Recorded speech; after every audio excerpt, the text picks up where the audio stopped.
Amém, irmãos? A paz do Senhor a todos. Nós damos graças a Deus de podermos estar aqui nesta noite. Eu estou rindo porque a Márcia está chorando. Ela chora de alegria e eu estou rindo também de alegria. Graças a Deus por tudo, né, irmãos? Vamos abrir nossas Bíblias em Filemon, como a gente está dando continuidade. Terça-feira retrasada, né, que nós falamos. E estamos já terminando. São só 25 versículos, né? E quarta-feira, querendo Deus, nós vamos estar terminando, então, a carta que Paulo escreveu a Filemon. Hoje, nós vamos ler dos versículos 8 ao 18.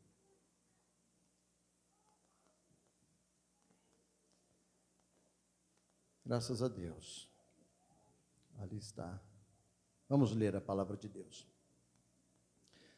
Por isso, ainda que tenha em Cristo grande confiança para te mandar o que te convém, todavia peço-te antes por amor, sendo eu tal como sou, Paulo, o velho, e também agora prisioneiro de Jesus Cristo.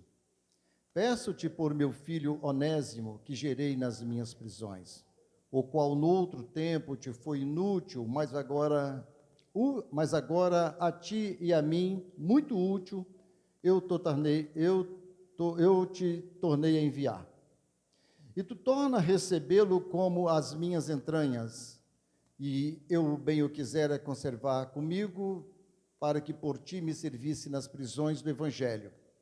Mas nada quis fazer sem o teu parecer, para que o teu benefício não fosse como por força, mas voluntário, porque bem pode ser que ele se tenha separado de ti por algum tempo, para que o retivesses para sempre.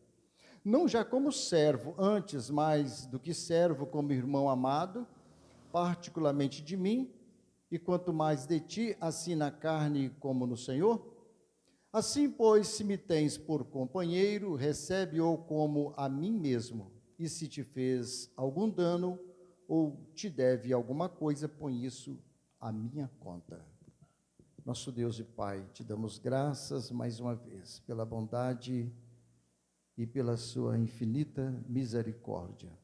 Ensina-nos a tua palavra nesta noite, que o Espírito do Senhor venha trabalhar em nosso coração, nos ensinando a ser homens e mulheres santos e santas, na presença do Senhor, verdadeiros homens e mulheres que te amam, que te honram, homens e mulheres verdadeiros que oram e te adoram em espírito e em verdade. Portanto, ó Deus, seja sua graça sobre nós, que o Espírito do Senhor nos ajude a compreender as tuas santas e bendita palavra, em nome de Jesus, amém. Semana retrasada, irmãos, nós vimos como que a graça e a fé, ela muda o caráter do crente, lhe concedendo o poder para perdoar. E nós vimos que a comunhão com o Senhor e o amor de um para com os outros, irmãos, é a primeira característica de quem perdoa. E o caráter de quem perdoa é um caráter de Cristo. E Paulo, quando ele vem falando a Filemon, Paulo, ele vai falar todas as características que há na vida de Filemon, porque ele o conhece muito bem. E essas são as características que ele viu em Filemon.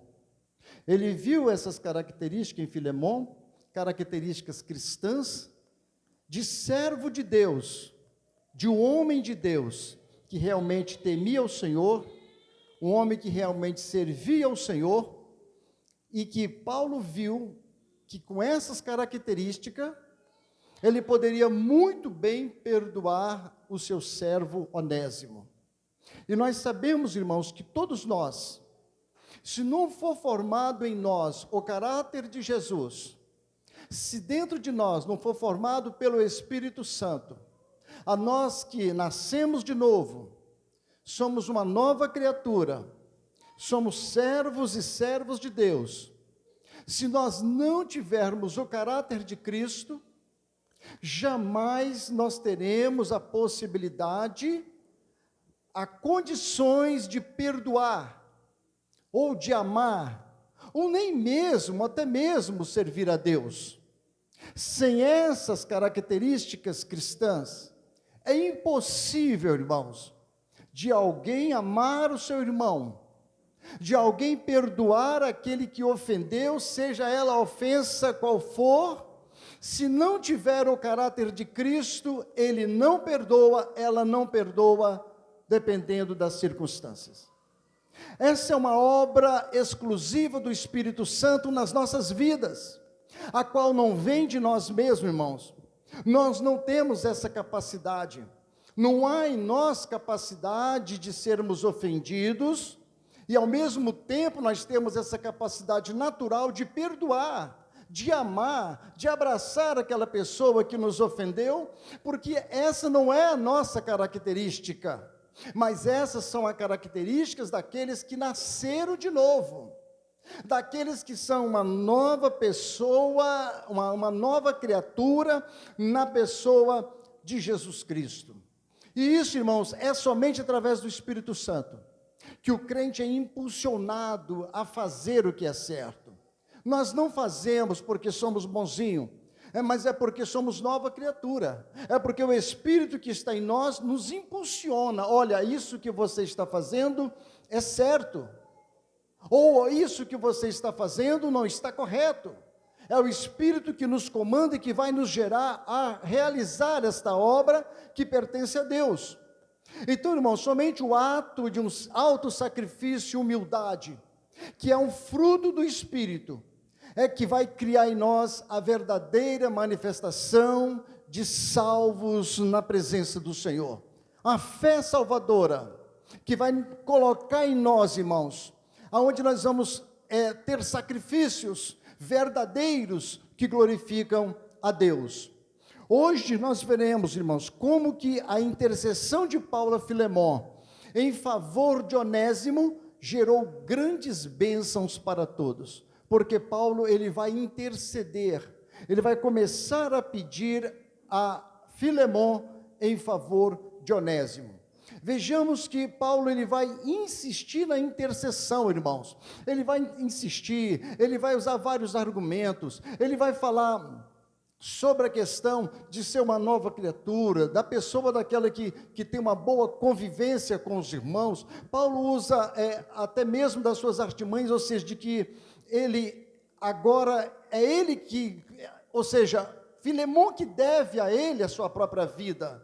Paulo vai usar vários argumentos para interceder em favor de Onésimo, para que o coração de Filemón ele venha a ser um coração perdoador.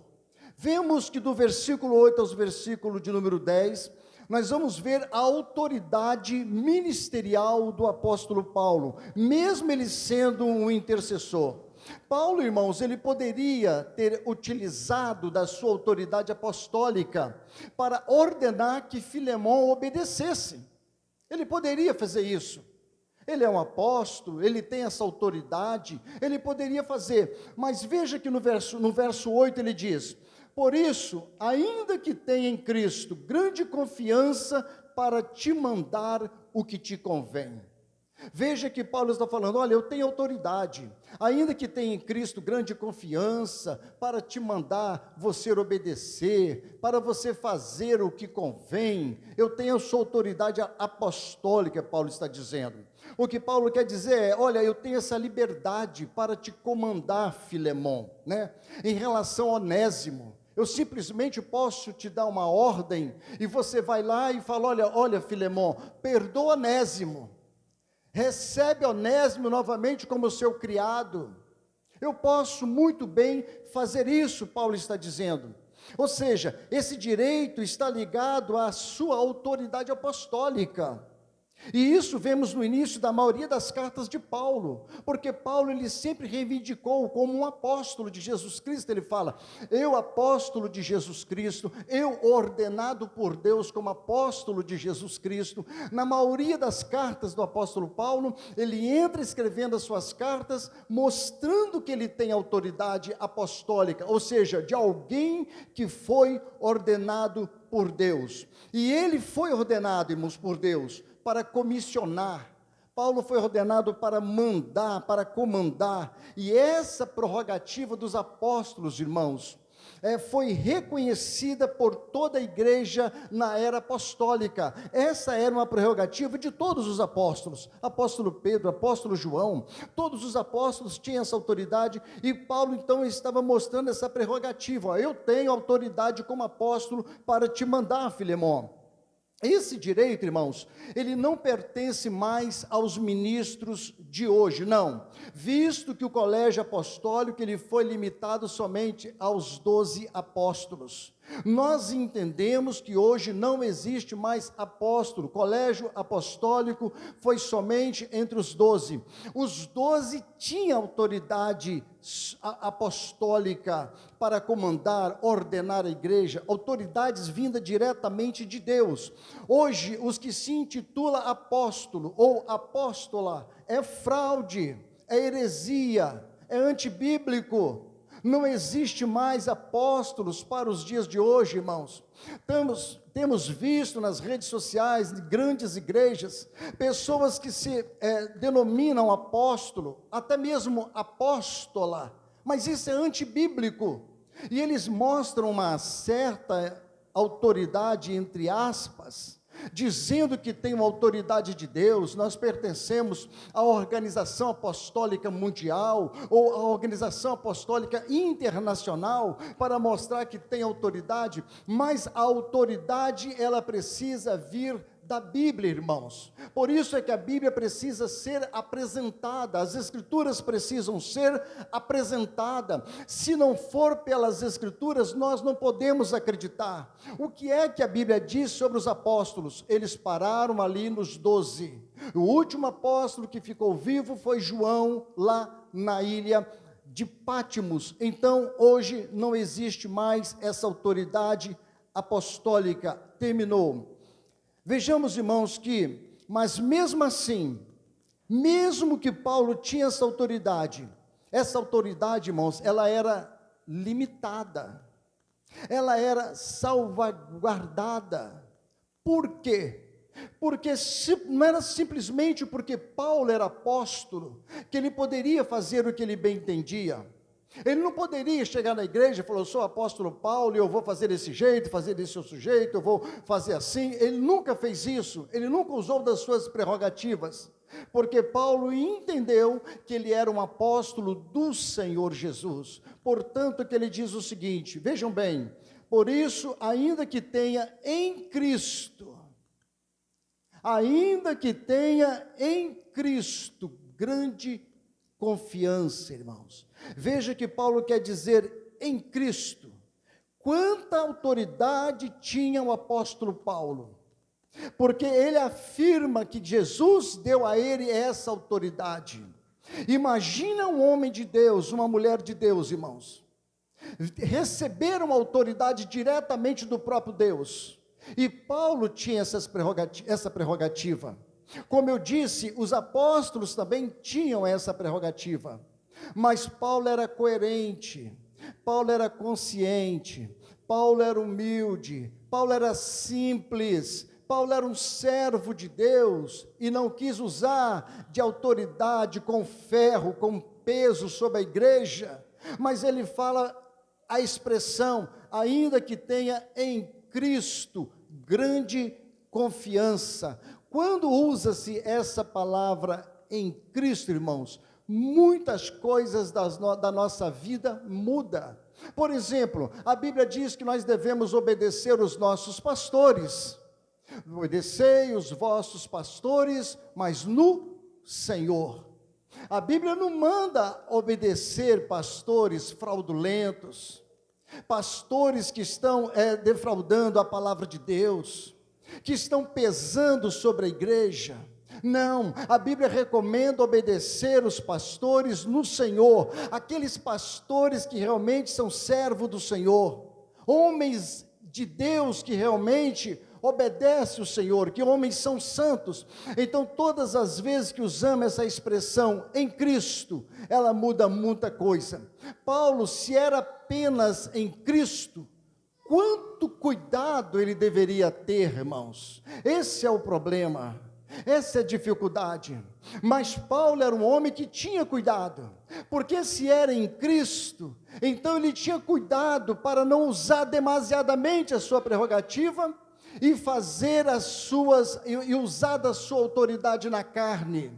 O que nós vemos hoje são pastores, são líderes, principalmente esses que se dizem apóstolos, porque eles acham que quanto maiores são os graus, maiores são a autoridade que eles têm. Mas o problema é que eles não agem segundo Cristo, eles agem segundo o seu próprio pensamento, as suas próprias ideias, aquilo que ele acha, mas não o que as Escrituras diz. Esta é a diferença daqueles que servem a Deus, daqueles que obedecem a Deus e daqueles que fazem a obra de Deus pela sua própria vontade.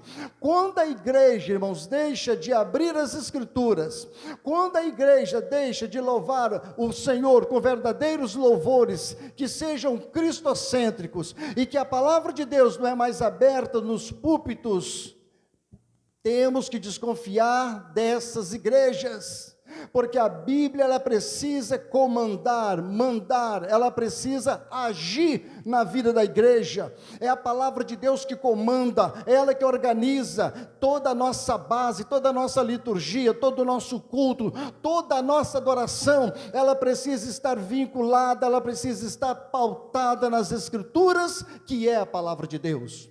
Então, quando nós entramos numa igreja, irmãos, e que nós não vemos pregar a Bíblia, que nós não vemos ensinar a Bíblia, que nós não vemos falar o texto bíblico, ou às vezes lê até mesmo a palavra, mas vai para outro caminho, lê um texto e fala outra coisa, lê um texto e começa a contar testemunho, lê um texto e vai falar de filosofia, lê um texto e vai falar de política. Isso é fraude. A igreja não se alimenta, a igreja não se fortalece, a igreja passa a ser uma igreja mundana, correndo o risco até mesmo de perder a sua salvação, porque ela não está pautada nas Escrituras. A palavra de Deus, ela precisa dominar a nossa vida, irmãos. Ela precisa dominar o nosso coração. Ela precisa estar pautada em todo o nosso ser, em toda a nossa vida. Precisamos ser guiados pelas Escrituras, direcionados pelas Escrituras, para que a gente possa verdadeiramente ter vida, para que nós possamos realmente entender o que Deus quer de nós. Mas Paulo, irmãos, ele não usa das suas prerrogativas, ele não quer mostrar que ele é o apóstolo Paulo e que ele manda em Filemó, ele não quer mostrar que ele usa de poder lá em Colossos, para trazer escândalo à igreja, ou que Filemão poderia se assustar. Olha, Paulo mandou aqui, Paulo deu uma ordem, e assim nós vamos fazer. Não, Paulo vai para outro caminho. Paulo usa de compaixão e de misericórdia. No versículo 9, ele diz, todavia, ele fala, quando ele fala todavia, por outro caminho, de outra forma, eu peço-te, por amor, sendo eu tal como sou, ele fala, Paulo velho, e também agora prisioneiro de Jesus Cristo. Veja, irmãos, Paulo, ele roga-lhe a Filemão em nome do amor cristão. Todavia eu peço-te, mesmo eu sendo Paulo, mesmo eu tendo essa autoridade que eu tenho sobre a igreja, eu peço a você, Filemão, peço antes por amor cristão. Olha a fineza do apóstolo Paulo, olha a maturidade espiritual do apóstolo Paulo. Interessante, irmãos, que a gente vê tantos líderes que não chega nem a pontinha da unha do apóstolo Paulo, nem o fio de cabelo de quem Paulo foi, um homem que teve um poder tamanho diante de Jesus Cristo. Mas Paulo chega para Filemon, porque essa carta seria lida a Colossos, e ele fala, então, eu rogo por amor, eu peço antes por amor. Interessante, irmãos. Ele poderia usar de autoridade, né? Ele poderia esbravejar, bater na mesa, gritar, olha, Filemon, eu já enviei Onésimo aí com a carta, recebe Onésimo agora aí, né?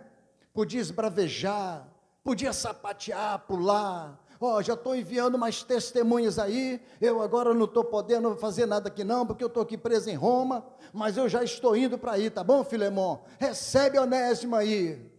Aquela arrogância, aquela impetulância, onde não se dobra, onde muitos não aceitam ser exortados, serem repreendidos. Qual é o líder? Ninguém gosta de ser exortado, ninguém gosta de ser repreendido, ainda mais um líder. Mas Paulo vai por outro caminho. Eu vou pelo amor, irmãos, eu vou pela graça de Jesus Cristo. Interessante, né? O marido, irmãos, segundo as Escrituras, ele também tem poder sobre a mulher. Pelas Escrituras, a Bíblia fala, e ela deve se sujeitar ao marido, mas no Senhor. É no Senhor. As mulheres devem se sujeitar ao marido, mas no Senhor. Paulo, escrevendo aos Efésios, ele disse, vós marido, amai vossas mulheres, como também Cristo amou a igreja, e a si mesma se entregou por ela. Assim como a mulher tem que se sujeitar ao marido, os maridos precisam amar as suas esposas. Assim como as mulheres devem ser sujeitas aos seus maridos, os maridos precisam amar essas esposas e entender que elas vão se sujeitar com amor, mas não com arrogância. Por que adianta vir com arrogância, irmãos? Então o líder não pode ser abusivo. O líder precisa ser generoso, amoroso, compassivo.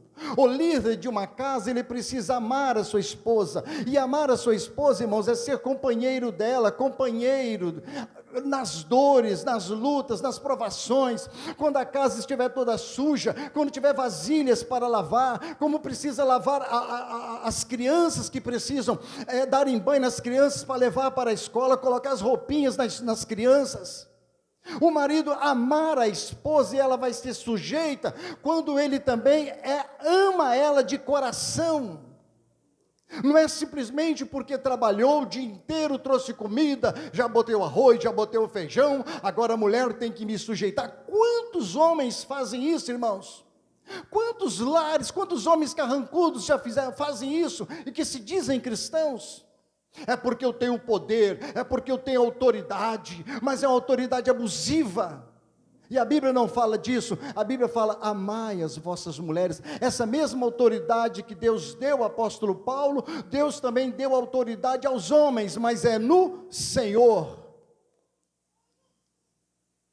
Deve ser no Senhor, colocando o Senhor acima de tudo. Então seja líder na igreja, seja líder em casa, seja líder no trabalho, aonde quer que seja, irmãos, o líder deve liderar com amor e não com força. Ninguém está a fim de obedecer nada com força, se não for pelo amor. Quem obedece pela força é escravo, como estava o povo de Israel lá no Egito, tomando chicotada para construir os palácios dos faraós, eram verdadeiros escravos, e a era da escravatura já acabou. Então é pelo amor, não é pela arrogância. O líder lidera com amor, é com graça, é com a compaixão, deixando o Espírito Santo agir na vida da pessoa, em uma verdadeira comunhão, uma verdadeira intimidade, um compromisso que tenha com as coisas com quem ele lidera, com quem são os liderados. Assim a coisa vai fluir, porque, irmãos, se não for pelo amor, nada vai funcionar. Então Paulo, ele usa de sutileza, ele usa de muita sutileza. Paulo vai pelo caminho espiritual, ele vai pelo caminho da compaixão, do amor, e ao mesmo tempo ele faz Filemon lembrar de sua situação pessoal. No próprio verso 9, ele fala, todavia peço-te antes por amor, aí ele fala, sendo eu tal como sou Paulo, o velho cansado. É provável que nesta época, irmãos, o apóstolo Paulo estivesse a cerca de 60 anos de idade, ou seja, um tempo para aquela época, era uma idade bastante avançada para aquela época, 60 anos de idade não era fácil, e ele está preso em Roma. Ele está ali como prisioneiro de Roma, o velho. Algumas versões que entendem que velho aqui pode estar Paulo querendo se referir que ele é um presbítero, né? Por ser um ancião, por ter uma autoridade como presbítero. Mas ele fala, já sou velho, ô Filemon, o velho Paulo que está aqui na cadeia, está preso. Ao mesmo tempo que ele fala que ele está preso na cadeia, ele fala, mas também prisioneiro por Jesus Cristo. Estou preso em Roma, mas eu sou, na verdade, preso por Jesus Cristo. Quantas vezes, irmãos, eu fui nos presídios ali da Glória, pregando ali para aqueles presidiários, e eles falavam, irmão, eu me sinto livre em Jesus. Prisioneiros, irmãos, que tinham 10, 15 anos, que tinham que cumprir sua pena ainda, e eles aceitaram a Jesus como seu Salvador, e eles falavam, irmão, eu me sinto tão livre. Todas as quarta-feiras à tarde nós tínhamos os cultos, depois passou para as quintas-feiras os cultos. Eles falavam, eu me sinto tão bem, eu me sinto tão livre. Pessoas com 10, 15 anos que tinham que ficar ali naquela cadeia ainda, como o gaúcho, o baixinho baiano que eu conheci lá também. Mas ele se sentiu livre em Jesus Cristo. Então Paulo, ele também sente, irmãos, que ele está preso ali nas cadeias de Roma, mas ele é livre por Jesus Cristo. Então, vejam bem, certamente o coração de Filemão poderia ficar impactado, porque Paulo usa, irmãos, dessa sutileza, olha, aqui é Paulo, velho, que agora também é preso em Roma, mas sou prisioneiro de Jesus Cristo.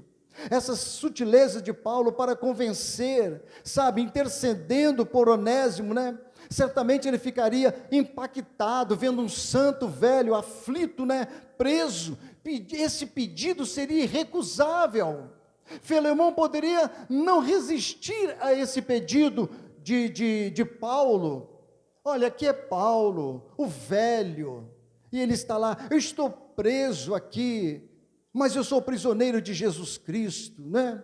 Interessante, mas o que Paulo quer dizer para ele é o seguinte, eu sendo preso, sendo velho, prisioneiro, nessa situação, com essas lutas que eu estou atravessando aqui, se eu estou aqui passando por tudo isso alegre, com essa tranquilidade no meu coração, com essa confiança em Deus, quanto mais você não vai poder perdoar a Onésimo, só porque ele fugiu de você, só porque ele te abandonou e te deixou, é isso que Paulo talvez esteja querendo falar no coração de Filemão, irmãos, mas muitas das vezes não é isso que acontece conosco, é isso assim que nós vivemos muitas das vezes, né? Recebemos o perdão, ou às vezes recebemos aquela compaixão de alguém, às vezes alguém até mesmo nos perdoa, o próprio Cristo nos perdoou, né? Mas às vezes não queremos perdoar, achamos que estamos numa situação, né? Ali, mas Paulo estava numa situação pior do que ele, numa situação muito mais caótica, muito mais difícil, e você não pode perdoar. Por que você não pode perdoar, ô Filemão? Olha a minha situação, olha para mim, né? Olha, perdoa também, eu já sou velho, estou aqui cansado, e ele está intercedendo junto a Filemão, para que ele possa mudar o seu coração. Então, no verso 10, Paulo, ele continua intercedendo por Filemão, ele fala por Onésimo, ele fala, peço-te por meu filho Onésimo, que gerei nas minhas prisões. Além do amor, irmão, e do caráter bondoso de Filemão, Paulo apela também para a conversão de Onésimo, ou seja, Onésimo foi gerado por Paulo na prisão. Onésimo agora não era mais um escravo, ele se tornou filho na fé do apóstolo Paulo, e agora também irmão de Filemão na fé em Cristo. Onésimo agora, irmãos, era um escravo de Jesus Cristo, não só escravo de Filemão, mas ele pertencia agora a Jesus Cristo, ele era uma nova criatura. ainda que isso não alterou a sua situação legal como escravo, e nem havia cancelado a sua dívida para com a lei diante do seu Senhor, de maneira alguma. A Bíblia não está endossando aqui, irmãos, esse tipo de coisa, ou seja, agora em Cristo está livre da lei. Não, não é isso. Mas ele precisa agora entrar na presença de Deus, ver a sua situação, porque agora Onésimo está em outro patamar, está no outro nível, e Filemão deveria considerar isso. Filemão deveria pensar agora Onésimo já não é mais aquele ímpio, aquele escravo que às vezes cometia vários pecados aqui, porque Onésimo conviveu com a sua família ali, ele não era cristão, não era crente, mas agora estava em outro nível, e Filemão, ele precisava considerar, e Paulo estava então tentando ver se convencer Filemão dele perdoar, porque ele agora está em outro patamar. Onésimo agora nasceu de novo, é nova criatura, então perdoa ele.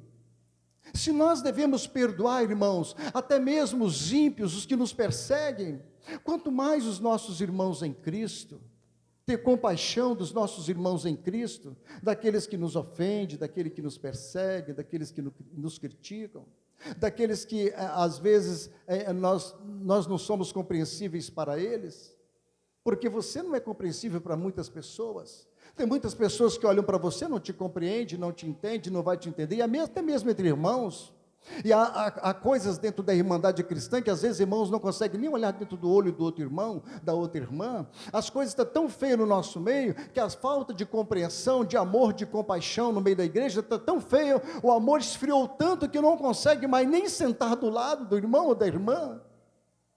Então é necessário que a compaixão, o perdão, entender a vida de cada um, porque irmãos, quem foi perfeito, ou quem é perfeito na vida cristã, quem é justo, quem é santo demasiadamente, quem é perfeito no meio da nossa comunidade cristã evangélica, todos erramos, todos falhamos, todos somos imperfeitos, todos falhamos, estamos bem hoje, mas amanhã estamos ruins.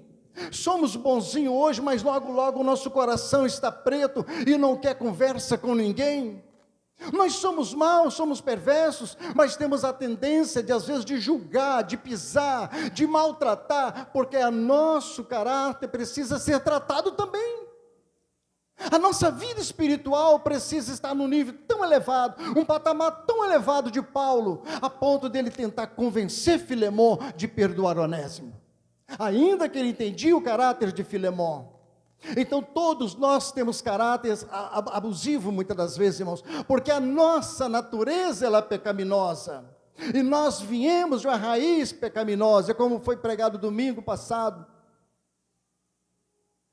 Adão ele projetou, ele produziu filhos pecaminosos, homens e mulheres que pecam, que erram, que falham, e são essas pessoas que Jesus Cristo salvou e que nos deu graça, poder, para que nós possamos conviver uns com os outros e amar uns aos outros com as suas imperfeições.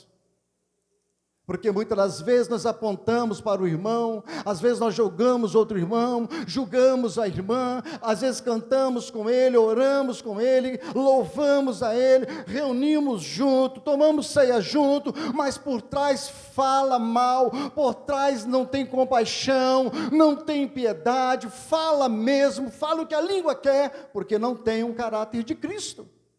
Precisa ser formado o caráter de Cristo, uma liberdade espiritual em Cristo, ter comunhão com Cristo, intimidade com Cristo, para compreendermos uns aos outros e amarmos uns aos outros como pede as Escrituras. Por isso que Paulo lhe roga a Filemão constantemente: eu te conheço, Filemão, eu sei o teu caráter, e só o caráter de Cristo, irmãos, poderá mudar a nossa vida também. Por isso que temos que ter o caráter de Cristo. Vemos que Paulo vai falar para Filemão que Onésimo, ele é um obreiro valioso. Eu vou te apresentar ele, porque ele é um obreiro valioso. Então, do verso 11 ao verso 14, é isso que Paulo vai mostrar. Olha, ele é um obreiro valioso. ele é um homem de Deus, ele agora está convertido, ele agora é uma outra pessoa em Jesus Cristo, e isso é o que importa, irmãos, isso é o que importa. Então no verso 11, Paulo disse, escrevendo a Filemão, ele fala, o qual no outro tempo te foi inútil, mas agora a ti e a mim muito útil, e eu te tornei a enviar. A palavra onésimo, irmãos, quer dizer útil, e Paulo usa de um trocadilho, porque a palavra Filemão significa afetuoso. Onésimo é útil, então ele fala, o qual no outro tempo te foi inútil, mas agora a ti e a mim útil, ou seja, agora ele é Onésimo de verdade, agora é Onésimo que é útil, agora ele não é mais inútil, o Filemão. Assim como você tem o seu nome que é afetuoso, ele tem um nome que significa útil. Irmãos, todos nós que estamos em Cristo Jesus, somos úteis para o reino de Deus. É isso que Paulo está dizendo. Esse Onésimo agora, ele vai fazer jus ao nome dele. E você, Filemão, faça jus também ao seu nome que é afetuoso. Seja afetuoso com Onésimo, porque ele é útil aqui para mim. Ele me serviu aqui em Roma nesse tempo que ele estava aqui. Então ele é um grande obreiro, ele é um homem transformado, regenerado, santificado agora. Se de Onésimo era esperado fazer o jus do nome que ele tinha, quanto mais de Filemão que tinha experiência, porque às vezes vamos pegar pesado, irmãos, naqueles que não têm experiência, e exigir daqueles que não têm experiência, mas às vezes nós amenizamos a situação daqueles que têm a experiência. Então, Filemão era um homem experiente, já tinha entendimento das coisas de Deus, mas Onésimo era um novo convertido, e precisava de compreensão, precisava de amor, precisava de perdão, e às vezes nós não perdoamos aquele que é o novo convertido, ou até mesmo aquele que está parado, aquele que está distanciado. É necessário que tenhamos afetuosidade com esses tipos de pessoas, irmãos. O crente, então, ele precisa melhorar as suas características diante de Deus, ele precisa melhorar como patrão, ele precisa ser um melhor empregado, e isso que Onésimo era. Onésimo agora, ele vai se tornar um grande empregado para Filemão, um grande escravo para Filemão. Todo crente que é útil, irmãos, ele deve ser útil ao seu patrão. Se ele é um empregado, ele deve ser um bom empregado. Se ele é patrão, deve ser um bom patrão também. Ele tem que ser o melhor marido, a melhor mulher, sabe? O nosso testemunho deve se falar alto. Devemos ser útil ao reino de Deus. Devemos fazer jus à nossa utilidade ao reino de Deus. Porque se somos crentes em Cristo, se somos salvos em Cristo, nós devemos ser útil ao reino de Deus, à igreja, aos irmãos, ao patrão, aos empregados, ao marido, à esposa, aos filhos, aos netos. Devemos ser útil à sociedade, útil ao meio onde nós vivemos, porque somos filhos de Deus, somos novas criaturas. Amar aos que estão perdidos, amar aos que estão em treva, amar aos que estão desviados, amar aqueles que estão longe da presença de Deus, porque somos úteis ao reino de Deus. É isso que nós devemos ver e entender nas Escrituras. Amar uns aos outros, como disse o Senhor Jesus. Então, irmãos, Paulo faz esse pedido para recebê-lo, ele recebe Onésimo. Recebe Onésimo aí como se fosse o meu próprio coração, das minhas entranhas, das minhas vísceras. É isso que Paulo está dizendo, como se fosse o meu coração. Olha o que ele fala no verso 12, sabe? E tu torna a recebê-lo como as minhas entranhas, como se fosse o meu coração que está te pedindo, ó Filemão. É o meu coração. Onésimo representa a mim mesmo. Paulo, irmãos, ele amava Onésimo, e ele o teria mantido em Roma. Ele, de repente, poderia manter ele em Roma ali, porque ele amava Onésimo. E Onésimo era muito útil para ele, sabe? Era muito útil. Tudo que Paulo queria fazer, Onésimo estava ali para ajudar Paulo.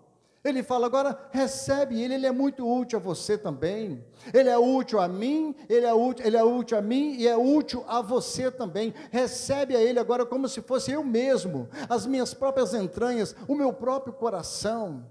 Ele é útil aqui para mim, mas eu não posso mantê-lo aqui em Roma, porque ele não pertence a mim. Veja, irmãos, a amizade que Paulo tinha com Filemon e o respeito que Paulo tinha com Filemon. Ele poderia ultrapassar as barreiras e fazer usar das suas prerrogativas, como eu disse, mas ele respeitava a amizade. Essa amizade, ela é respeitada mesmo de longe, e Paulo respeitava a amizade de Filemon. Eu não vou usar de autoridade sobre aquilo que não é meu, mas ele é seu. Ele é útil para mim, mas ele é útil para você também. E é assim que deve ser, irmãos, a posição do cristão. Veja a singeleza do apóstolo Paulo, a simplicidade dele, o amor que ele tinha e a comunhão que ele tinha com Filemon. Ele preservava essa amizade, uma amizade sincera, uma amizade fidedigna, uma amizade verdadeira, uma amizade em Cristo Jesus. E é isso que nós cristãos devemos preservar, irmãos, as nossas amizades, amizades em Cristo, a nossa irmandade, uma verdadeira amizade, amizade de perto e amizade de longe, mesmo estando preso em Roma. Paulo poderia usar de todo o seu orgulho e de toda a sua ignorância, mas ele não usou, ele usou pela fidelidade que ele tinha a Filemon. A Bíblia recomenda que nós devemos ser fidedignos uns irmãos, amar os irmãos, ser amigo dos irmãos, amigos dos outros, irmãos, ter compaixão uns dos outros. A Bíblia recomenda isso, e Paulo tinha essas características, e essas mesmas características de Paulo, ele estava querendo transmitir para Filemon, que Filemon usasse dessas mesmas prerrogativas também na vida de Onésimo, perdoando ele como servo de Deus. Paulo poderia dizer o que fazer a Filemon, mas ele não queria fazer isso. Ele não queria fazer.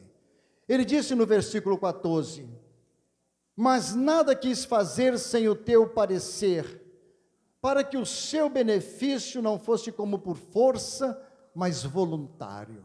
Veja bem, irmãos, ele não queria dizer a Filemon o que Filemon deveria fazer. Olha, Filemon, faça isso, isso e isso. Ele não queria.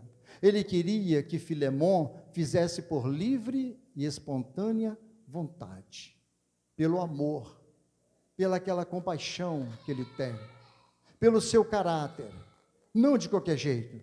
Então, irmãos, o que Jesus espera de seus filhos? O que Jesus espera é sacrifício e serviço voluntário, que deve ser motivado pelo amor, nada feito pela pressão, pela força. Nós somos servos de Deus, filhos de Deus, e os nossos sacrifícios, eles devem ser voluntários. Os nossos sacrifícios a Deus devem ser com o nosso coração, com a nossa alma, com a nossa vontade, com o nosso intelecto, com todo o nosso ser. E é isso que Paulo queria ver de Filemon. Ele poderia impulsionar sobre ele, mas não. Ele quer ver o que Filemon vai fazer como servo de Deus, e é isso que Jesus espera dos seus filhos. Deus não vai obrigar nenhum de nós, irmãos, a fazer sacrifício em seu favor, em favor do seu reino. Deus não vai obrigar nós a pregarmos, Deus não vai obrigar nós a louvarmos, Deus não vai mandar nós ficar aqui de joelho orando, Deus não vai obrigar ninguém a vir para a igreja, Deus não vai fazer nada disso. Nós temos que fazer isso voluntariamente, por amor, deixar os nossos aconchegos, deixar as nossas vontades, sabe, e fazer a vontade dele. Muitas das vezes a nossa vontade é de parar, é de sentar, é de moer, é de ficar, mas a vontade de Jesus é que prevalece nas nossas vidas, e é isso que Deus está esperando dos seus filhos que nasceram de novo. Os voluntariados, irmãos, quando nós vemos missionários pregando, missionários, homens e homens de Deus pregando por esse mundo afora, como o Adriano mesmo está lá em Guiné-Bissau, já voltou, 30 dias lá sofrendo, comendo aquele tipo de comida, querendo ver pessoas, ganhar pessoas para Jesus, pessoas que ele nunca viu. Isso é voluntariado, isso agrada a Deus. Nunca que Jesus vai nos obrigar a ler a sua palavra. E às vezes nós somos arrogantes e queremos obrigar as pessoas a fazerem isso, fazer aquilo outro, somos pisados sobre as pessoas, mas Deus não nos obriga a fazer nada.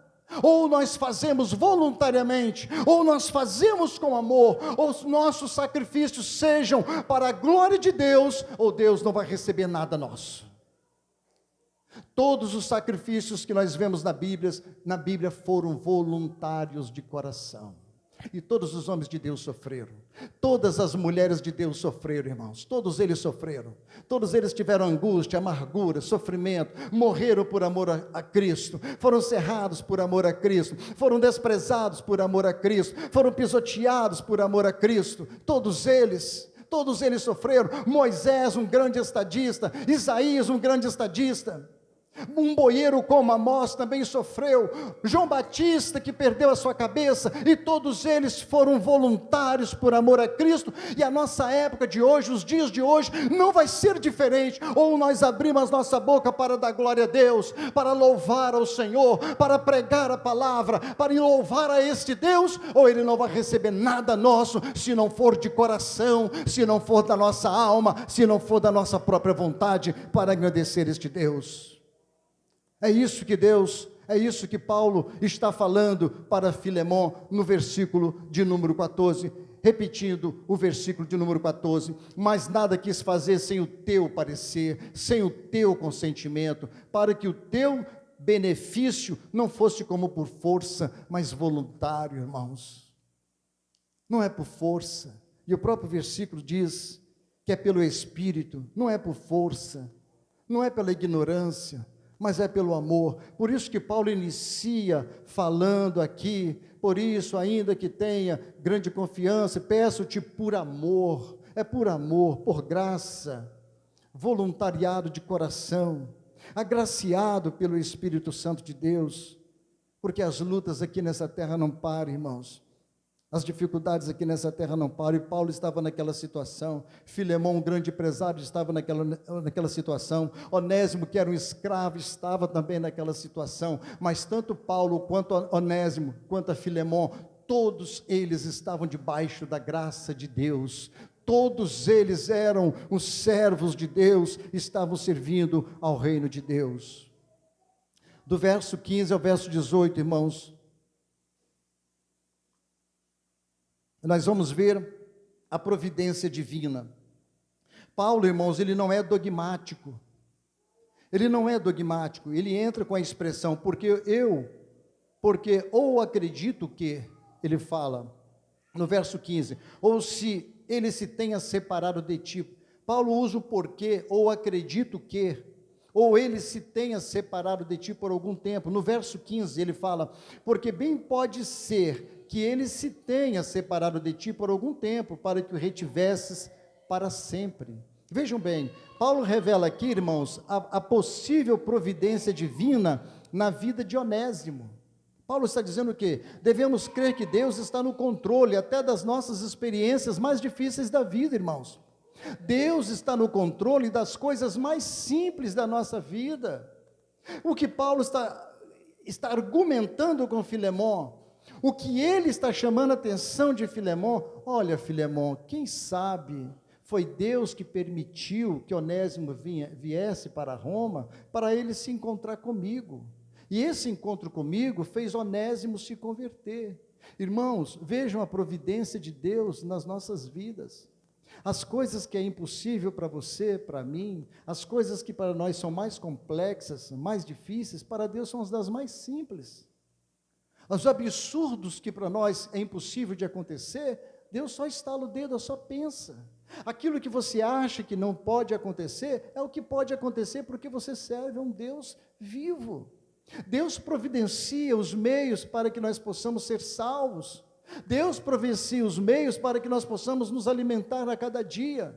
Deus providencia os meios para que nós tenhamos paz, alegria, felicidade, no meio das lutas e das tribulações.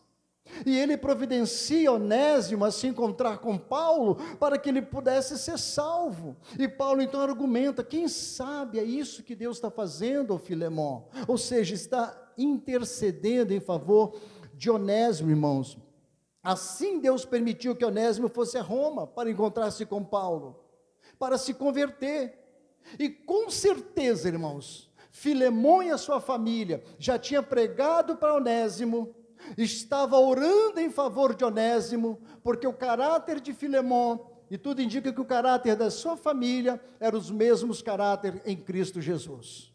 Então Onésimo, quando estava ali com a família, tinha ouvido falar de Jesus, os testemunhos da família. Agora, longe lá em Roma, Onésimo, Filemão ainda estava orando por ele. Onésimo recebeu a oração da família de Filemão. E a mensagem que Onésimo ouviu na casa de Filemão estava no coração dele. A mensagem foi pregada, a semente foi plantada no coração de Onésimo, e no tempo certo Deus fez a obra. O poder da oração, o poder da intercessão pode mover as mãos de Deus, mas no tempo de Deus, a obra ela é de Deus, ela não é do homem. Então tudo que vai acontecer na nossa vida é no tempo de Deus. Onésimo não se encontrou com Deus na casa de Filemão. Talvez Filemão achasse que Onésimo iria se converter, mas não foi ali que ele se converteu. Ele vai se converter lá em Roma quando ele encontra com Paulo, porque estava no tempo de Deus. E nós queremos muitas das vezes, irmãos, ultrapassar o tempo de Deus, e nós não sabemos quanto é o tempo de Deus. Parece uma eternidade, parece que não tem fim, parece que não vai chegar, parece que nunca vai chegar, porque isso acontece comigo, e deve acontecer com você também, os nossos sentimentos. Mas tem o tempo determinado de Deus, como disse Salomão, para tudo há um tempo determinado debaixo do céu, e este é o Deus que nós servimos. Porque Ele age assim nós não sabemos. A forma como Deus trabalha nas nossas vidas, nós não entendemos, e Onésimo foi compreender quando ele se converteu a Jesus, lá em Roma, que a mente dele abriu, os seus olhos abriu, aí ele viu a glória de Deus agora sobre ele, através do Evangelho, que ele conheceu pela vida de Paulo.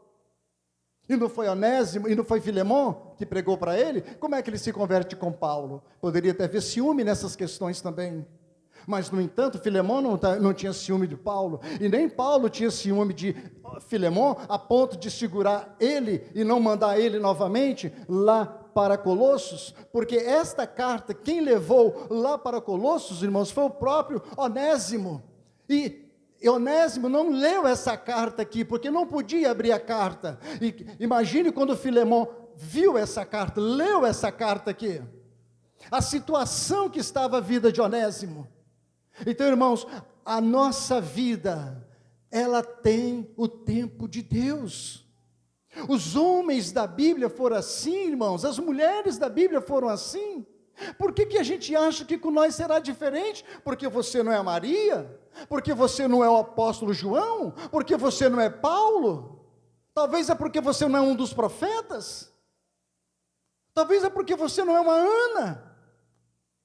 Mas quando a gente olha, por exemplo, a vida de Jó, Jó entra naquela situação. Quanto tempo que Jó passou naquela situação? Eu acho que estava incansável, indeterminado, a ponto de Jó falar bobagem, falar besteira, mas não pecar contra Deus, porque falhou. Mas o tempo de Deus chegou para a vida de Jó, irmãos. Quando o povo foi cativo para a Babilônia, eles passaram 70 anos, são os 70 anos mais difíceis na vida do povo de Israel. Por isso que eu falo, irmãos, tem um tempo de Deus para tudo, a providência divina. Onésimo nada mais era, irmãos, aos olhos humanos, simplesmente um escravo. Mas para Deus ele tinha um valor inestimável. Você acha que Deus não vê você como valor inestimável? Lógico e claro e evidente pelas Escrituras que Deus vê você de um valor inestimável. Eu quero te dizer nesta noite que você não vai morrer, que você está nos braços de Deus Todo-Poderoso. A comunhão de Paulo era tão profunda que Paulo chama ele de companheiro. Veja o verso 17. Paulo chama Filemão de companheiro.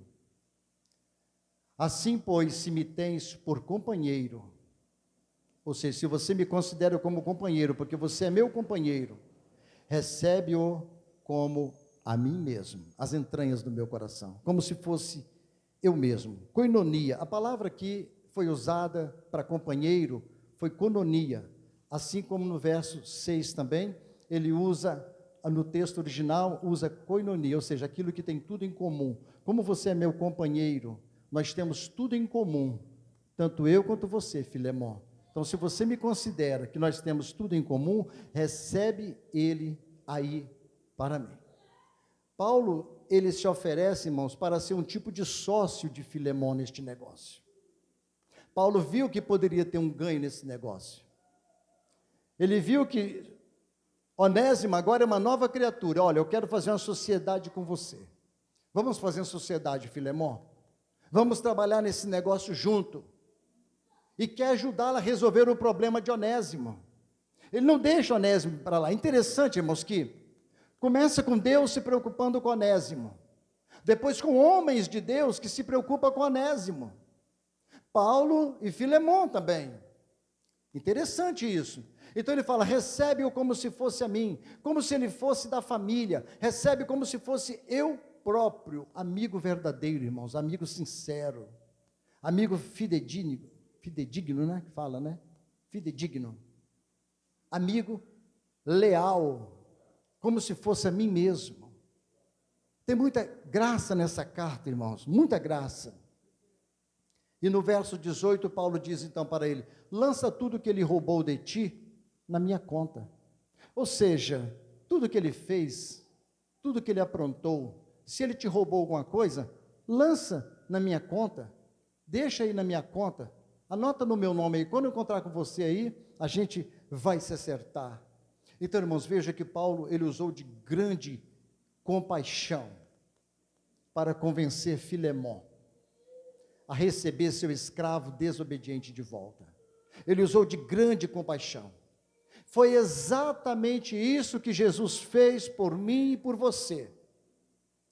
Jesus usou de grande compaixão por mim e por você. Jesus intercede a Deus, o nosso Pai, constantemente. Em Hebreus 7, 25, portanto, pode também salvar perfeitamente os que por ele se chegam a Deus, vivendo sempre para interceder por eles, em Hebreus 7, 25. Jesus vive a interceder por nós, assim como Paulo intercedia por Filemon. Então nós somos identificados de tal maneira com Cristo, irmãos, que Deus nos recebe da mesma forma como recebe o seu próprio Filho. Essa é a visão de Deus acerca de nós. Em Efésios 1,6, Paulo disse, para louvor da glória da sua graça, pela qual nos fez agradáveis a si no amado. Vejam que nós fomos recebidos por Deus, assim como Deus recebe o próprio Jesus. Assim como Paulo intercedeu junto a Filemon, assim Jesus intercede também junto a Deus, o nosso Pai. E veja que nós fomos vestidos da justiça de Cristo. Aquele que não conheceu o pecado, fez pecado por nós, para que nele fôssemos feito justiça de Deus. Assim como Onésimo recebeu a justiça, recebeu o perdão de Filemon, nós também recebemos o perdão de Deus pela intercessão de Cristo, e fomos feitos justos. Não podemos, irmãos, nos aproximar de Deus pelo nosso próprio poder, pela nossa própria autoridade, pelo nosso próprio sacrifício. Nós nos aproximamos de Deus pelo sacrifício de Cristo, pela intercessão de Cristo. E Deus nos recebe quando chegamos a Ele através de Jesus. O receber no verso 17 significa receber no seu círculo familiar. Recebe Onésimo no seu círculo familiar. Assim fomos nós também, irmãos, recebidos pelo Senhor no círculo da família de Deus. Fomos aceitos na família de Deus. Como Paulo falou a Filemon, lança tudo em minha conta e eu pagarei. Lança tudo em minha conta e eu pagarei. Assim o Senhor Jesus, irmãos, Ele assumiu também a nossa culpa e lançou sobre si a nossa culpa. Toda a nossa culpa, toda a nossa conta, toda a nossa dívida como escravo fugitivo foi lançado na pessoa de Jesus. E Deus nos perdoou em Jesus Cristo, o nosso Salvador. Por isso, nós estamos alegres. Por isso, nós somos o povo mais feliz da terra. Essa é a intercessão nas nossas vidas, irmãos. A intercessão de Cristo por nós, que nunca vai deixar de interceder por nós. Jesus nunca vai deixar de interceder pelos seus filhos, pela sua família, pela nossa família, pelas nossas vidas. Esse é o Jesus que nós amamos e que nós servimos. Que Deus em Cristo nos abençoe, em nome de Jesus. Feche os teus olhos e vamos falar com Deus mais uma vez. Ó Deus e Pai soberano que está no céu, graças te damos mais uma vez pela bondade e pela sua misericórdia, Senhor. Nos ajude a te servir, a sermos fiéis, a sermos leais, a termos amigos fiéis na casa do Senhor, a ter harmonia na casa do Senhor, compaixão pelos com os outros. Entender, meu Deus, que precisamos interceder uns pelos outros. Nos ajude, meu Pai, para que nós sejamos verdadeiros homens e mulheres de Deus, que ama a tua casa, que ama a tua obra, que ama os irmãos, que ama a igreja. Que a graça do Senhor continue conosco, nos fortalecendo e nos ajudando, em nome de Jesus. Amém. Deus nos abençoe, irmãos. Evangelista Sérgio.